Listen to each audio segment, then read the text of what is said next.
Yes, that's right. It's Big News Wednesday.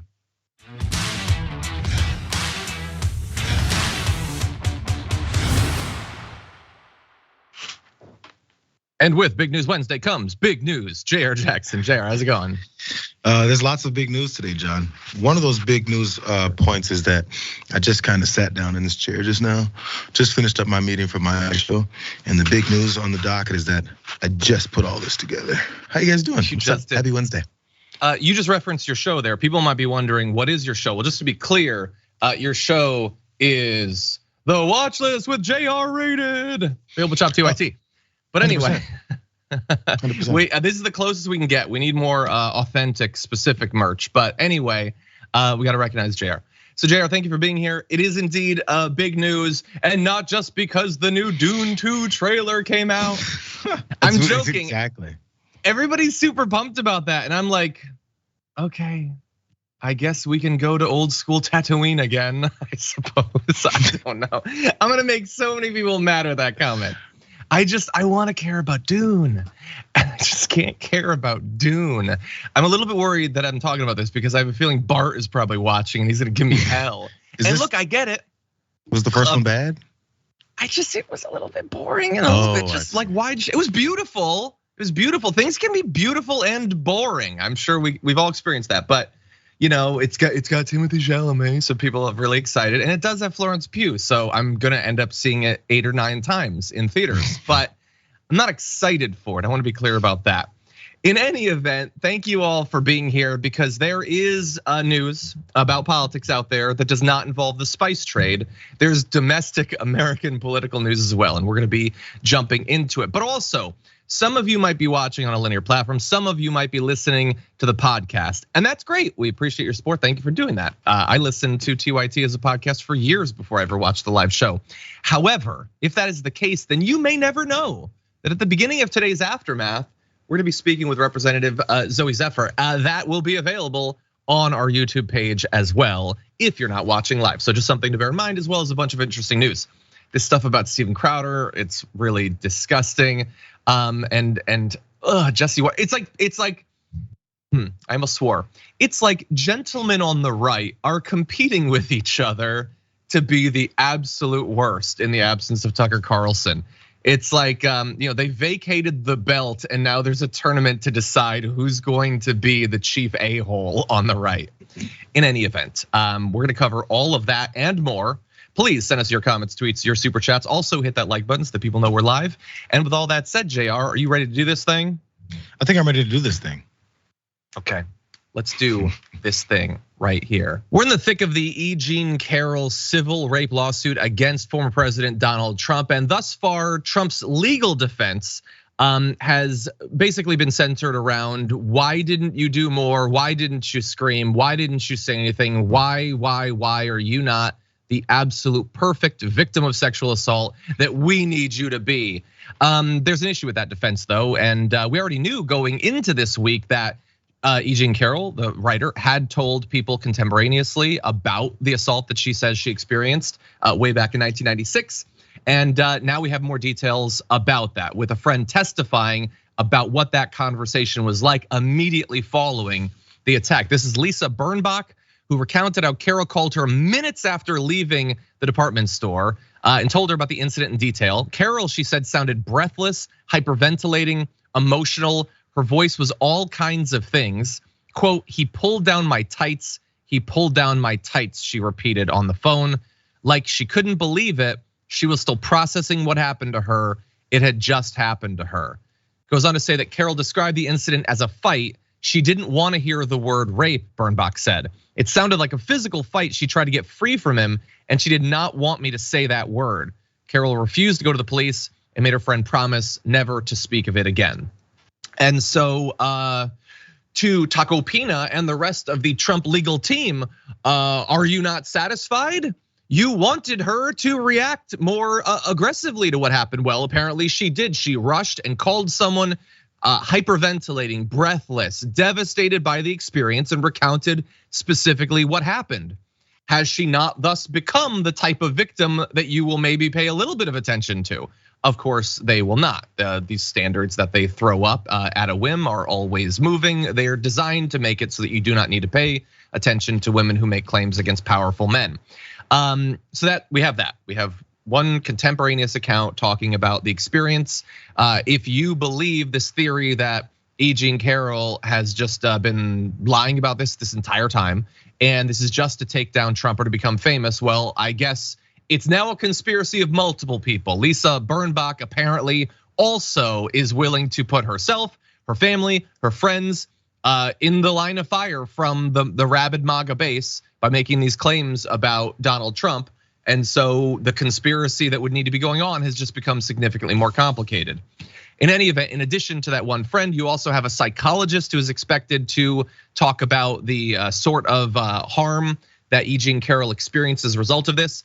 The quote, so this is a trauma specialist who's going to quote, explain aspects of Carroll's behavior during and after the attack. Because again, remember, everything that she did, everything that she didn't do is being used to claim that obviously she didn't experience any harm because she didn't react as we are now making up in the moment the way that she should have. Well, they're gonna bring in a trauma specialist to explain why victims of sexual assault react the way they do. By the way, in terms of the long-term harm experienced, I did not know this up until this point, despite the fact that we've been talking about this story for what feels like several years now. Carroll has testified. I don't know if it was like it was mentioned earlier, that she apparently stopped having sex after the alleged assault when she was 53, saying that she no longer feels comfortable, even around men that she's interested in as a result of this. This is, according to her at least, a multi-decade long, incredibly traumatic experience that has irreparably changed her life. And so we have more that we're gonna get to on this, Jayar, but what do you think about this update? Yeah, things like that, like women or folks in general who've experienced any kind of assault like this, it's been studied and shown the way that it has their effects on relationships and intimacy going through the rest of their lives. I mean, people say this in more layman's terms, like, oh, he's got, they'll say she's got daddy issues, which for some reason is always an indictment of the child who's got the parental issues. But still, things like that is the way we approach this type of stuff, where then they can't carry out the same type of relationships, or they have to go through some type of counseling to get by whatever mental blocks these are, which seems like the most normal thing in the world ever. But we have to have these things put on complete blast. And then also assume the opposite while we don't listen to experts. It just goes through the same, we've laid the groundwork for this type of stuff. We believe stupidity, and then we have animosity towards anybody who's smart or anyone who's an expert in these types of fields. So we're set up to not believe the experts. We're set up not to believe this trauma person who's talked about the way these things actually go, which would disprove this stupid narrative about, well, how come she didn't do things the way that I would think they'd want it to be done? Yo, people like that are the ones who are over responding to a gay person being in the same vicinity as them. He's coming to hit on me. But for some reason, when someone actually gets attacked, that's not enough of a reason for someone to act in a way that they can't understand. Yeah. But still, I'm glad these things are coming out at least, even though they shouldn't even effing have to. Yeah, also, by the way, like we're being like needlessly like trying to figure out, are they being genuine when they say that? I mean, he has been accused by at least 26 named women. They have not all responded in the exact same way. So, question of the audience, have the Trump defenders accepted even one of the 26 different specific claims? No, because they don't care. They don't care about how you respond. They don't care about when you tell people. They don't care if you went to the police, because they don't care. You can cut off the rest of that sentence. After care, it doesn't matter anymore. They don't care if he did it. They're not interested in that. It's all made up. All the family value stuff, all the conservative Christianity stuff, it's all made up. They don't care about literally any of that. They want Trump in power regardless of what he's done. They've accepted far worse stuff than dozens of sexual assaults from this guy.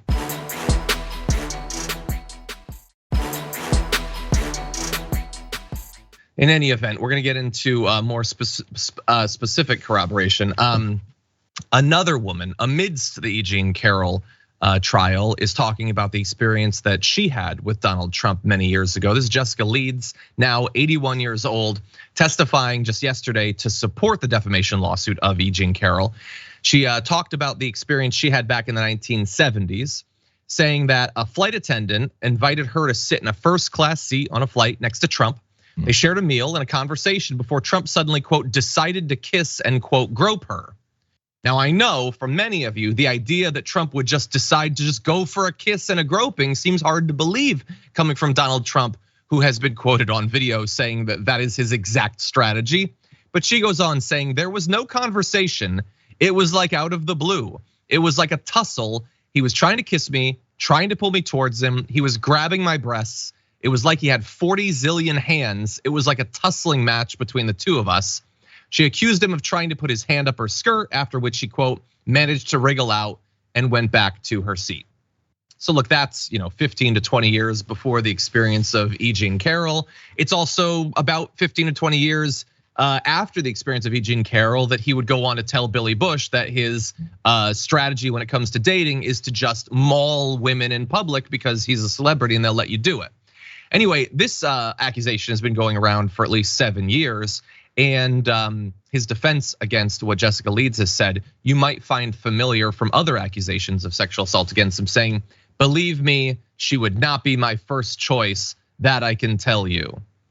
And so add Jessica Leeds to the long list of women saying that they have been harassed or assaulted by Donald Trump, who he did not assault, we are assured, because they're not attractive enough for him to have attempted to rape. That is the legal defense stated repeatedly by the former most powerful man in the world. Jayar. And also begun with believe me, because that's a legal statement. So always a good way to start your statement. Believe me, she's not my type. I'm gonna talk about how her face looks. I'm gonna talk about how her body looks and all those types of things. When if you take a quick glance at this guy, all these folks you would not be their first choice either. But then again, back to experts, back to reality, back to what people have studied and seen. Sexual assault perpetrators like this, it's not nearly about who they're attracted to. It's about power and control, and it's about manhandling, do whatever the hell they want. A matter of even just opportunity. So this woman was placed next to him in this first class seat. Do you think he would go, flight attendant, please, could I have someone that I'm more attracted to come sit so I can sexually assault? It wouldn't have to work that way. It's a crime of opportunity. He's like, oh, here's a woman. I'm this guy. Again, all allegedly. And that's the way he approaches things. Again, as you said, he's described it. He's openly said it. But then we can go to the next throw off point that people like to say is, what about the timing of this? You guys know he's running for president. That's why you guys are bringing this up. These stories about E Jean Carroll I've heard years before. We heard it again when he was running for president. Then we hear it again now. We heard it everywhere in between. But the difference is who's paying attention to these stories still being brought up. That's the difference. And again, like, so why would she bring this up again? Oh, it's to become famous. Yes, because there's no better kind of fame than the kind that gains you nothing except being stalked and harassed for the rest of your life. It's the sort of claim that makes sense only if you don't think about it for even a microsecond. But it seems like an effective defense. Nobody expects that Jessica Leeds bringing this up is going to result in Trump going to jail. That's not going to happen. Nobody thinks that. Jessica Leeds doesn't think that. But it is very weird that they care way more about the timing. I mean, they're not even right about the timing, but they claim to care about the timing than they do about whether he has spent decades sexually assaulting women. And again, like, what year are we into this whole Trump thing? 80 years that we've been talking about this now. I know that we've gone over this specific assault. We've gone over literally dozens of assaults. I know that all of you don't need to be told that he's an absolute monster.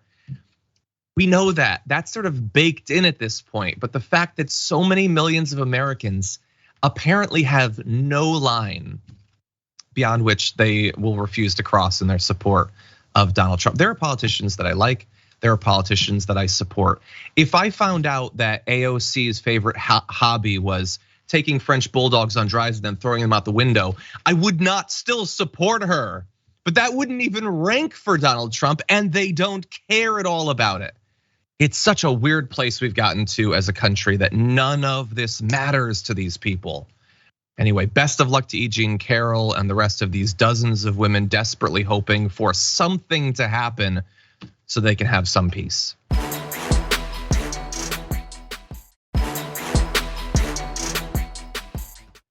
In any event, we're gonna move on to another topic Another terrible man who, like Trump, has become incredibly influential and rich for a result of his being terrible. Let's move into this. We're now on the latest explanation as to why exactly Tucker Carlson needed to be fired almost immediately on the spot by Fox News. It has to do with a text message. That's what Fox is apparently saying. A text message that was sent the day after the insurrection on January 6th. Here is what he had to say. A couple of weeks ago, I was watching video of people fighting on the street in Washington. A group of Trump guys surrounded an Antifa kid and started pounding the living S out of him. It was 3 against 1 at least. Jumping a guy like that is dishonorable, obviously. It's not how white men fight. Yet suddenly I found myself rooting for the mob against that man, hoping they'd hit him harder, kill him. I really wanted them to hurt the kid. I could taste it. Then somewhere deep in my brain, an alarm went off. This isn't good for me. I'm becoming something I don't want to be. The Antifa creep is a human being. Now, why exactly he's a creep in this, I have no idea. He literally just saw someone being attacked, but because he thinks the person is Antifa and thinks that that's a thing, like that you get a membership card to or something, then he's automatically a creep. Much as I despise what he says and does, much as I'm sure I'd hate him personally if I knew him, I shouldn't gloat over his suffering. I should be bothered by it. I should remember that somewhere somebody probably loves this kid and would be crushed if he was killed. If I don't care about those things, if I reduce people to their politics, how am I better than he is? And this is apparently, supposedly, what got Fox so freaked out. The text alarmed the Fox board, we're told, conveniently after it happened, which saw the message a day before Fox was set to defend itself against Dominion voting systems before a jury. The board grew concerned that the message could become public at trial when Mr. Carlson was on the stand, creating a sensational and damaging moment that would raise broader questions about the company. They in fact even said they were bringing in an outside law firm to conduct an investigation into his conduct. So look, first of all, we could talk about the substance of that, the acceptance that he sort of had to kind of fight against, that someone who disagrees with him politically should be beaten to death by a mob. Thankfully, he was kind of against that in this one case. The fact that he apparently has very set standards for how white men fight and how non-white men fight. It's very different things, just naturally, not a racist though. White supremacy and white nationalism, I've been told many times on Tucker Carlson's program, don't exist. So this can't be an example of it. But also, he tried to work himself up to caring if this person is killed, but nowhere in that is there really anything condemning the Trump people for being willing to kill someone for disagreeing. He doesn't say much about that at all. It doesn't seem to represent anything to him that Trump people love to gang up and murder people with their bare hands. Anyway, we can talk about the substance. We can talk about this, that this is being rolled out as the reason he needed to be fired when, as I tweeted earlier, like if this was his monologue, I guess it would get covered on Media Matters, but I don't know otherwise that it would really stand out. Is this the most racist thing he said? I doubt it. Is it in the top 50? Sure. It's in the top 50 most racist things that Tucker Carlson has said. It's not even the most advocating of violence. He routinely advocates for violence without this sort of mental hand wringing over it. So Jayar, I'm not really buying this as the explanation, even though it is obviously objectively damning for him. This explanation, they've tried to explain things way before. So again, these things have popped up. People are, jaws are dropping and where hands are on our face. Oh my God, can you believe Tucker said something that's totally racist? Hey, Tucker said racist things quite regularly on his show. Everyone talked about how he said things quite regularly racist on his show, but it was just written off as, we had those other cases. It's an entertainment show. Everything you may take him to say is just a joke, or even you can't take as a serious, real commentary. But still, it's hateful stuff. He had a producer who had to resign in 2020 over hateful things he was secretly saying on chat sites. Here's one of those things. Yeah. The subject line of this one thing his producer says, would you let a jet black Congo N-word do LASIK eye surgery on you for 50% off? Or I wouldn't get LASIK from an Asian for free, so no. Things like that he used to say. And the superiority of white folks and how they're being replaced. And then look at this, we have to push for against those other scary minorities because they're coming to take your place and have more babies than you. These are all very basic, hateful, neo-Nazi style thought processes. So when he says that white men don't fight like this, and then suddenly he finds himself appealed, that these types of fighting does actually appeal to him, maybe you're not a very good white man, since white men are so perfectly clean and with their fighting tactics, which I don't know how many fights this guy's actually seen, but we know what he's actually going towards is who actually fights that way. So do you find yourself one of these N-words that fights this way? Because it appeals to you, Tucker. Still, man, this is nothing new. We know how this guy operates. Yeah, I find it inconceivable that he's ever been in a fight. I mean, maybe he's joined a group of people attacking a single individual and kicked them a few times or something. I can see that. He could be a minion for a bully. I do believe that's a possibility. Yeah, look, we do this sort of story, and I guess the takeaway is, oh my God, he is racist. He holds bigoted, prejudiced beliefs. Well, yeah, I mean, I guess we've demonstrated that hundreds of times. It's good to get a reminder though. And it provides us with the opportunity to remind people that, like, claims of racism, I think, are made for a lot of different reasons. And the reason that you would want, if you believe that someone is a racist, to point it out, I think there are multiple different reasons that you can have, maybe combining them as to why you think it is important for someone to see that. But for me, one of the big parts has always been, like, Tucker Carlson is considered to be a very intelligent man in comparison to some people on the right. He obviously is. But intelligence is made up of multiple different components, and bigotry is not often pointed out enough to represent an inability for your brain to function properly. If you are a racist, if you are a misogynist, if you are a homophobe, that's not just bad and offensive and dangerous and threatening and all that. It also represents that your brain doesn't effing work. You cannot think logically about the world. You see a person and you cannot actually reasonably assess who they are, what they're doing, what they represent, because you're running all of these BS broken processes in your head. Instead of thinking like a logical, rational person, you're playing this racist tape in your head and making decisions based off of that. So don't tell me that Tucker Carlson is intelligent. Don't tell me that Ben Shapiro is an intellectual gladiator. They might have a pretty good vocabulary or whatever, but their brains are fundamentally broken, and they don't even have the base level of intelligence to recognize that fact and work to correct the damage over time. They just accept, I'm broken, I never need to get better. I'm just gonna go through my life being unable to actually interface in a logical way with the reality that's presented to me. And the only way they're able to do that is because people allow them to, because we accept that privilege for those certain folks. Yeah, other people with similar non-functioning brains who want to believe that there's nothing wrong, that they don't have to change. So you get someone in a suit and a tie to say the same bigoted things that you're thinking that makes you feel more comfortable.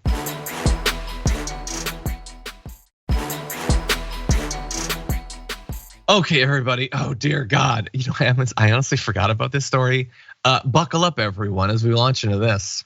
The time has come to reclaim our once great educational institutions from the radical left, and we will do that. Our secret weapon will be the college accreditation system.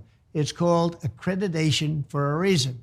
The accreditors are supposed to ensure that schools are not ripping off students and taxpayers, but they have failed totally. When I return to the White House, I will fire the radical left accreditors that have allowed our colleges to become dominated by Marxist maniacs and lunatics. So this is Donald Trump effectively sending a signal to Ron DeSantis, like, I drink your milkshake. All that stuff that they like you for, do you have any idea how easy it is for me to just read the same lines out of a teleprompter? That said, I wanna give credit to Donald Trump because he added in a few little extra authoritarian flourishes. The accreditation thing was fascinating, not only because he stumbled through the word and then said it's called accreditation for a reason, but then didn't provide the reason or any reason why he said that, which makes me believe that he has no idea what that term means. Did anyone else get that impression? But he does know enough about it, or at least whoever wrote that speech for him, Stephen Miller or something, to say that they are going to be arbitrarily removing or threatening to remove accreditation from major universities if they don't do insert a thing, insert whatever they want in the moment. And is this constitutional? Can you do this? I have no idea, neither do they. But what they do know is that they can threaten to do this and probably get quite a bit of value out of that, whether or not they ever end up taking away accreditation. And here's the thing, that might seem like, well, that's the scary part of this speech. Not really, it actually goes to darker territory. Listen to this. Furthermore, I will direct the Department of Justice to pursue federal civil rights cases against schools that continue to engage in racial discrimination and schools that persist in explicit unlawful discrimination under the guise of equity will not only have their endowments taxed, but through budget reconciliation, I will advance a measure to have them fined up to the entire amount of their endowment. Okay, so he added a little bit of like moderately priced vocabulary words on that, but did you get what he's saying? If I don't like what they do, if they have affirmative action, if they care about equity or diversity, we're going to steal their entire endowments. That is a pretty big threat when you think about how big some of these endowments are, in the literal billions of dollars. So think about what that means. I mean, like, can they do that? It seems insane. How could they possibly do that? Tons of conservatives have donated to these schools and everything. It's not about doing that. It's about terrifying universities, terrifying the boards of universities, terrifying the presidents of universities to think, well, not only will we lose our accreditation, but they're going to literally steal billions of dollars from us.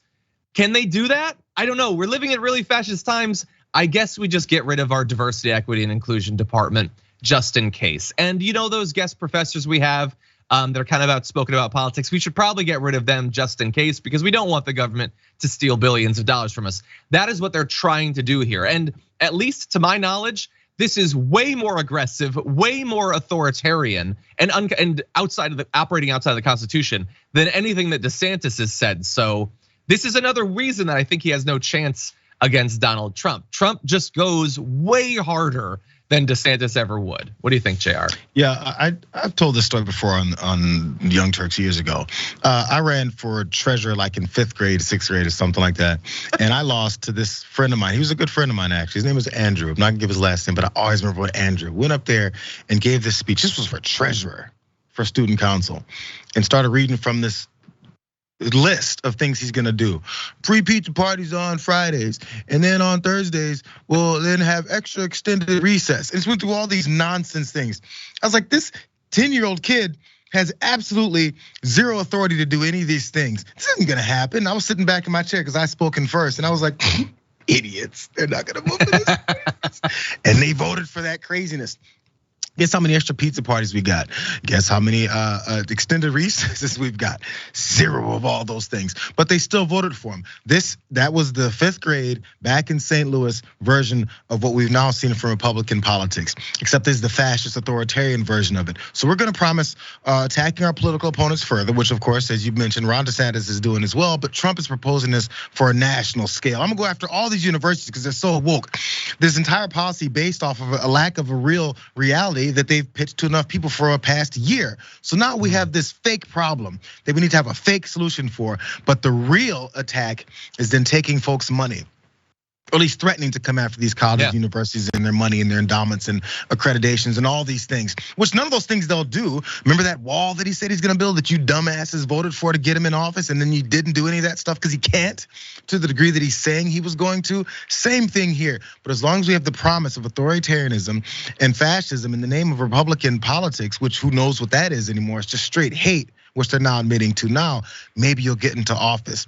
Then maybe they'll come for all of your money too when you finally go, wait, I think I'm with the bad guys. Yeah. That's how these types of things work. But until these folks realize it, we're headed that way, and it's just gonna go there.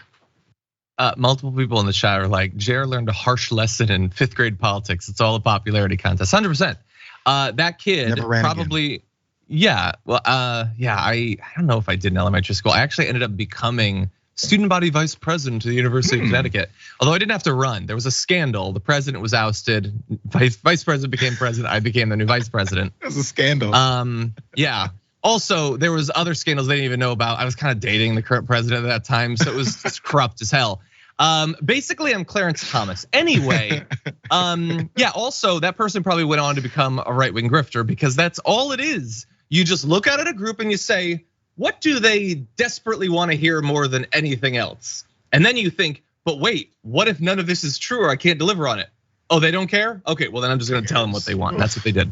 And so, look, we already have a lot of fights on our hands that we have to be worried about if Trump becomes president again. here's a whole new battlefield to worry about. That said, let's jump into this last video from the block. I am solidly supporting Donald J. Trump for president in 2024. And I'll tell you why. I would give anything for mean tweets right now. Anything for mean tweets. Because here's what I know they come with. They come with world peace. That's something we had under President Trump. They come with secure, strong borders and a border wall that will be finished high, finished long, and will be safe for America. Those mean tweets also come with supporting law enforcement and low crime. That's something we need to have back. And those mean tweets come from one of the most successful businessmen I've ever known in my life, and I love the economy we had under President Trump. Man, I have to say, I feel sometimes as a purveyor of news that I have failed the audience. I apologize that for 4 years, I never once acknowledged that we were experiencing the dawn of world peace. No war, no death, no suffering, no massive increase in bombing in Syria or Afghanistan, no support for an absolutely barbaric conflict on Yemen. None of that, nothing was that. It was world peace. What does she even think she means when she uses a term like that? And that's just the world peace part. The fact he's the most successful businessman. Oh yeah, yeah. You want to Google Trump in bankruptcy and see how successful he was? Like he's had to pay millions out in fraud. His university. Like, do we really need to go through all these things? The issue though is, it's not that she is making inaccurate claims about Donald Trump. I think we all understand that. We all know that she doesn't know what she's saying. She doesn't care what she's saying. She also says there that she's willing to accept mean tweets because it comes with all that stuff.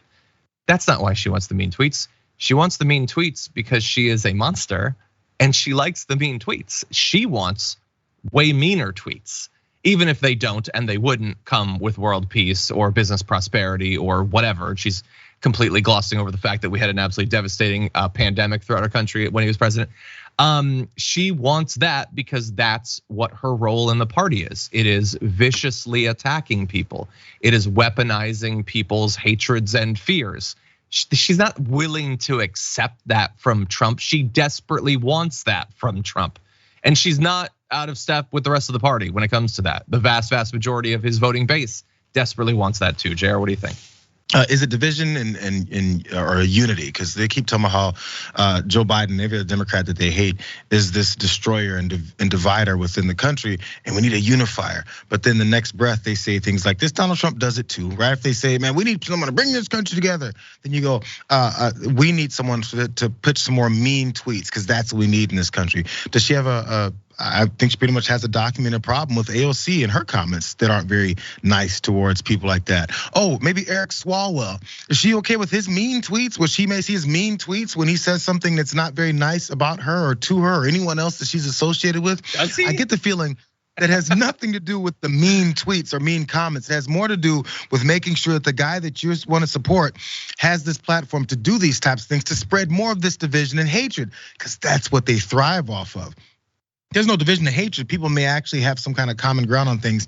And what people will come together to discover is that these folks are the enemies of some kind of progress in the country, any kind of happiness, any kind of prosperity. All those opportunities that we like to say are afforded to anyone who works hard enough to get there, they'll maybe begin to see the folks that are holding that up. But the division is what's needed for them to go through this entire process. Talking about someone, who they are, who they love, what their existence is, their identity. All that stuff is unifying talk. Is that the type of stuff we're talking about? Or do we need mean tweets to go after the most disenfranchised and hated people in our society? And by the way, these conservatives are taking the veil off more and more every day. We talked about this yesterday on the watch list. That Florida representative said that these are enemy terrorists overseas hate gay people more than we do. They've taken the veil off. They know who they are and they're telling us now, but it's too late. The division lines are there. And if you hate someone for who they are, then I guess you're a conservative, you're a Republican. But in this case, Marjorie Taylor Greene wants to lead that same charge of mean tweets. Come on, bro. Yeah, and while attempting to use it as a way to brand herself as being like reasonable, because she's saying, I'm willing to accept it. I'm here for the substance. I'm here for the policy. I'll accept that. First of all, no, you're not here for the substance. The substantive Republicans despise you because you're here for the nonsense. You're here for the stalking survivors of mass shootings. So don't attempt to put distance between yourself and Donald Trump while also excusing at the same time the horrible things that he's done. In any event, we're gonna move on to our D block. We got a pretty crazy story for you. Everyone prepare for this. Texas state government is getting ready to put into effect a new law that is going to give the Secretary of State of that state, which is appointed by the governor, the ability to overturn elections, but not in general, just in one place, in the state's biggest county. And that is actually for a very specific reason. We're gonna jump into why they're doing this. Here first is what they're gonna do. According to the text of the bill, the Secretary of State, a position appointed by Republican Governor Greg Abbott, currently held by Jane Nelson, would have the authority to throw election results in counties wherein 2% or more of the polling locations ran out of ballot paper for more than an hour. Okay, so why are they doing this? Well, there's a couple of reasons. The ostensible reason why they're doing it is that they could throw it out, they could do a new one, and they might need to, because back in Harris County during the 2022 midterm elections, there were 26 of the county's 782 polling locations, which had issues with not having enough ballot paper. So there was a period where people couldn't vote, okay?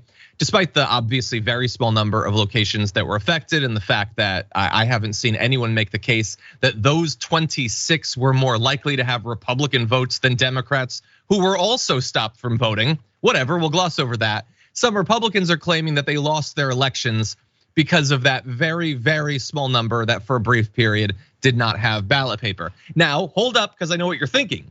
Wouldn't the solution to this problem being funding enough paper? No, that's too complicated to buy paper and then have it be there. No, better to set up this system wherein you can cancel out the results of an election. And isn't it interesting the way that this is worded? So the text of legislation doesn't explicitly mention Harris County at all. So why are we saying that this is who it would affect? Well, it would vest in the Secretary of State the power to apply this only to counties with populations higher than 2.7 million. Harris has 4.7 million. It's the biggest county in Texas. You know what the second highest is? Dallas. You know how many people they have? 2.6 million. And that is just, man, we've been talking about politics, Jayar, for a really long time, and you don't often come up with coincidences as wild as this.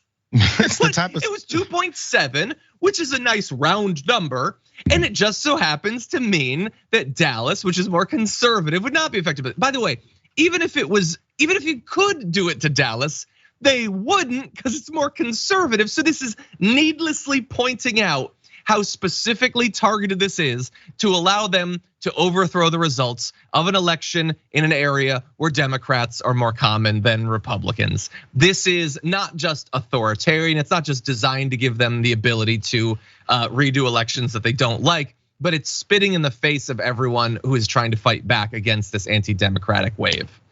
What do you think? Yeah, no, this is the next step after all of the election denialism, of course, from Trump, Kerry Lake, folks like that. But then as this was happening, I remember many folks were saying, hey, as they're trying to get this coup together or overturning of democracy, pay attention to them finding a way to plug the holes that didn't allow them to do it. Because we saw some of the backdoor room deals and conversations about their plans. We can throw out this election result and that election result, and this particular subordinate didn't do it, so therefore we should do that to them. All these things they're tightening up for the next few election cycles so they can get it quote unquote right next time. This is one of those moves. And again, as you point out, it's very specific. But there's one other part about this that I did notice as well, John. The person would have the authority to throw out these election results. So even if it does get to those other counties or those other numbers that do fall within this parameter or high enough, but they still wanna use those votes because maybe it went their candidate's way, they don't have to throw it out. They just have the authority to do. So they can see it. Maybe paper ran out at one of those conservative districts and they're like, well, we could, but I have the authority to. I don't really choose to, though. It can continue to be a rigged ball game here. Yeah, and 100%. By the way, it's not even just that they can redo the election and theoretically the turnout in a second election would be way lower. That's why you would want to do this. It's not even just that.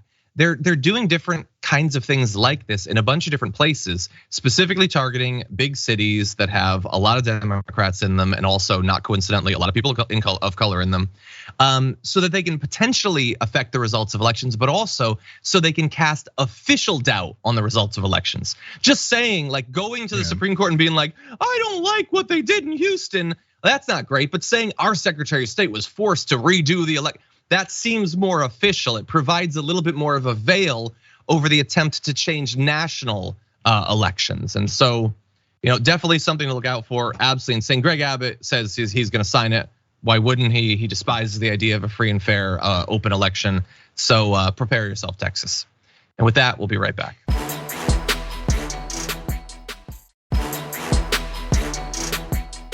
Okay, everybody. So Jayar referenced a particularly gross individual earlier. We now need to jump into what exactly he said. Take a look at this. ISIS, the Taliban, and Al Qaeda. Those are the folks who discriminate. We bombed a building in 2017 like we never usually do. We bombed it because they threw homosexuals off that building. Our terrorist enemies hate homosexuals more than we do. They're the ones who discriminate. Our job in the military, our Navy creed, I'm committed to excellence and fair treatment of all. That's what we learn in boot camp. That's what we drill into ourselves each and every day while we're in boot camp. Please vote up on this bill. They're the ones who discriminate. Yeah, look, in American governance, especially in Florida politics, you never know when you're going to be confronted by an absolute confident bigot like that. But if it happens, I hope for myself, for all of us, that we're able to react in the moment, just like that woman in the white coat, absolutely shocked at what she's hearing. It seems a little bit naive, I guess. It is, after all, Florida. I feel like you should be a little bit more prepared for that. But anyway, that apparently went against her values, and so that is to her credit. In any event, he said they hate homosexuals even more than we do. And that is amazing in like at least 3 different ways. One, that he goes on to tie it to his military training, that he thinks his deeply, deeply aggressive homophobia makes sense coming out of all of his training and everything. The fact that he said we, he didn't say I. He just spoke as, all of us assembled, all of us here. I think we can all agree that we utterly despise these people. Remember a couple of years ago, we were pretending that we didn't hate them quite as much to try to get some to vote for us. We're done with that now. We all hate them. That is very confident to say something like that and attribute to everyone. And then, of course, I think the worst part, well, other than just saying it at all, is he understands that he is talking about a group, the Taliban, Al Qaeda, who, among many other reasons that they were absolutely awful, is because of how much they despised everyone who wasn't exactly like them and were willing to kill people who were different. He sees that they do that. He doesn't think that it's a problem that he's on that continuum, moving towards that. Now, maybe he wouldn't violently execute gay people, or at the very least, maybe he's not advocating it for it right now because he thinks they still have more work to do to ready the ground for it. But he doesn't think that maybe we should learn something by the murderous homophobia of regimes like the Taliban. He's perfectly fine being in the conversation with those people. Jayar, what do you think? Yeah, this was the flex that he thought he was pushing. Like, we're not that bad. And by the way, he was trying to defend the military because they're fighting against some wokeism that they think is happening within the military. So therefore, it's getting a bad name. So the military is getting a bad name because we want to fight against any kind of inclusion, equity, or actually recognition of people as human beings within the military ranks. That's their problem. So this bad look on the military, he wants to point out to you guys, hey, we're not that bad. We only hate gay folks 97% of the time. Sorry. Which, by the way, also, where's the explanation for this? Well, I haven't heard of Jeff Holcomb being on any kind of program, even if it's local, explaining why he hates a percentage of constituents who pay taxes, who contribute to the community, and I guess some of them voted his dumb ass into office. So when is the explanation gonna come that you hate tax-paying Americans? Because that's apparently what we only care about, is people give enough money so you can continue to have your positions of power. When are these folks finally gonna say, If I'm not allowed to exist, why is my money real then if I'm not? Or if you're supposed to hate me, do you hate my cash? Maybe these folks should be exempt from participating in a government that doesn't recognize their existence or openly effing hates them? When is that question finally gonna be asked? And like you said, he says it in the indictment of his entire party. When is everyone else that's associated with this guy gonna be asked? Or do you still associate with the guy who just said you're a bigot? Because he said you're a bigot, not me. Yeah, I mean, what was it, 2 weeks ago that we had the, was it all LGBTQ people, or was it trans people specifically are mutants like the X-Men and they're demons? And then he kind of apologized and then went on about his life as if that wasn't one of the most deeply offensive things that anyone has ever said in governance. Yeah, this guy, I guess, is just gonna go on. He's just gonna state, yeah, no, we rabidly hate them. We're not to the point of throwing them off of buildings to execute them yet, but check back in the future. And yeah, the reason he's talking about this is to fight against wokeness in the military, a woke social engineering and experiment that's eroding the military. How is it eroding the military? He doesn't know. He just knows that they used the word diversity once, and away he goes. If that justifies for him talking about how much everyone hates gay people, then that's enough to justify it for him. One last thought, John, really fast. Super fast. This guy's a legislator and he's making laws based off of how much he hates people. That we can make that direct connection because he said he hates people. So if you hate certain people, there's a reason why people hide that before they have any of these positions of power, because your biases and your hate and your bigotry just might sway you to position yourselves or to create certain things that go against the people you hate. I would argue that that's more detrimental and damaging and hateful than these terrorists who go and murder people immediately. They're murdering mass people and then people's families are destroyed and there's terror and there's fear and all this stuff surrounding. And then they implement their belief systems on folks that way. We do this systemically in this way. So if you implement enough laws, create enough judges that will back up those BS laws that hate people, it'll be a system of hate, not just these groups of people who want to murder folks. So we'll find different ways of destroying people's lives. Maybe they'll kill themselves. Maybe other folks will kill them too because of how much we've created this system of hate around certain people. I would put forward that that's just as bad, if not worse, than violence, bloody violence that comes at the hands of terrorists to maybe throw bombs at folks and kill them indiscriminately, cut off heads and all this stuff that we're afraid of. This is a confirmation of our systemic hatred and our systemic judicial system that layers certain folks above others. He's saying it out loud. We just have to believe him. Yeah, he believes that wokeness is this war we need to engage in because people are training kids, they're grooming kids to accept other people's life choices or whatever. He is, to the extent that he can, with the persuasion that he tries to do in his speeches, convince people to be okay with increasingly murderous bigotry. Like we're told by people like Elon Musk, genius of the world, that wokeness ends civilizations. He doesn't have a problem. Do you think that Elon Musk is going to tweet about that? Does anyone think that? No, again, our priorities are all turned upside down. This will be a congressperson eventually. You think that he won't get elected just because of this? Like, they're not even saying anything at this point. It's absolutely insane. I went too far with this. Phoenix Dragon says, I'm a gay man who served in the Army Reserves 8 years total, tour in Bosnia. It's funny he mentions the Navy when most who serve know the Navy is the gay branch, LOL.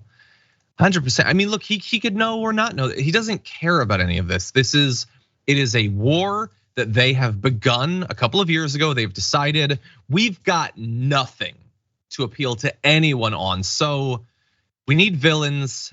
We can keep doing the caravan stuff that hasn't won us any elections. So I guess just talk constantly about LGBTQ people and hope that there's enough social and cultural hatred for those people that we can maybe get elected. That's all it is. That's all it needs. Anyway, we're almost out of time.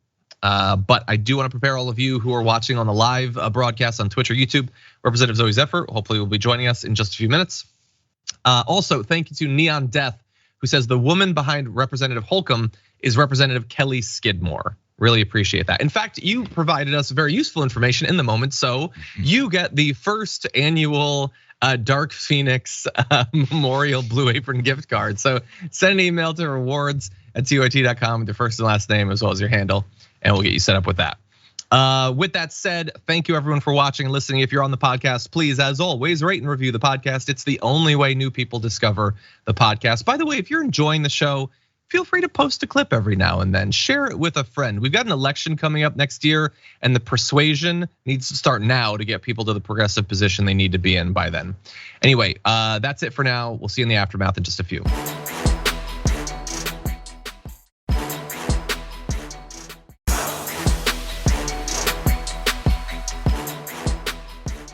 Thanks for listening to the full episode of The Damage Report. Support our work, listen ad-free, access members-only bonus content, and more by subscribing to Apple Podcasts at apple.co/TYT. I'm your host, John Iadarola. I'll see you soon.